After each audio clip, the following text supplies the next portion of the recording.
Kumbaga, sa'yo lahat ng pressure. Alam mo yung parang may time na gusto mong ikaw muna pero pag may isip mo na, hala, paano tomorrow? Paano bukas? Paano kapag wala ng ganito? Paano pag ubus na ako? Saan na? 'Di ba? Siguro ma-advise ko rin sa ibang mga breadwinner, isa sa mga dapat nating gawin magano tayo ng savings natin nang tayo lang nakakaalam. Alam mo, naisip ko na din yan. Pero ang hirap. Alam mo yung ilalagay mo na, itatabi mo na. Maisip mo, paano naman ako? May needs din ako. Ito yung may maintenance, yung mga skincare, ganyan, yung kailangan mong bayaran, yung pang monthly. Alam mo yun? Siyempre may monthly tayo eh. Yeah. Tayong kailangan paggastos sa sarili natin. Ano, itatabi ko to pang emergency pa. Bakit hindi ko na lang sa akin gamitin? Alam mo yun? Parang deserve Sobra. ko naman to kasi. Nagkakaintindihan tayo. Ganyan din yung ano ko ngayon. Yung ay, naglalag ka. Wait. Gagalawin ko lang Naglalag ka, baka mawala ka. Wait lang. Hello. Wait lang, magta-type ako Para lang di tayo mawala. Ayan. Ganun pala yan. Oo. Naku, ang hirap. Sobrang hirap niyan. Dumating ba sa point na parang gusto mo na biglang mawala? I mean, hindi mawala sa mundo. Parang enjoyin mo lang muna na, oy, ako naman. Pero parang di mo magawa kasi syempre, ano na Parang eh. paano na kahit isang araw na responsibilidad ko, yung wala mo nakabisip.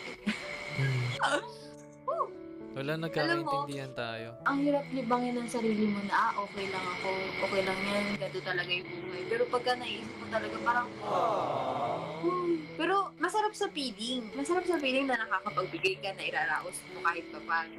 Nung una, sobrang sarap. Pero eventually kasi ganito tumutulong tayo sa family natin, sa mga kailangan natin tulungan. Pero dapat turuan natin sila na tulungan yung sarili nila. Kasi totoo yun, yung sinabi mo kanina na paano naman pag ako naman yung nawalan. In terms of financial, lahat. Mostly financial lahat. O, tapos paano kung ako naman mawalan? Ako naman magkasakit. So, paano ako? Saan ako tatakbo? Actually, ayun yung isa sa parang wino-workout ko. Kasi ako bilang anak na kumbaga, syempre, sobrang love mo yung family mo, mama mo, kapatid mo, kung sino man yung mga tinutulungan mo. May kasi ako, may ligaw spoil. Mang spoil talaga ng mahal ko sa buhay na ganyan, which is mali pala. Ayun yung natutunan ko na mali. Hindi naman masama na magbigay ka, pero yung sinasanay mo sila, it's a big no.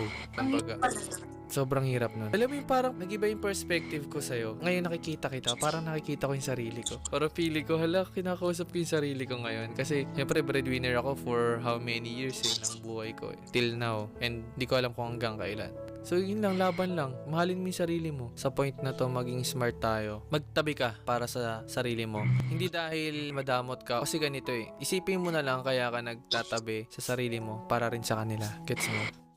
So, isipin mo, magtatabi ka kasi para rin sa kanila yon. Thank you. Kayanin mo yung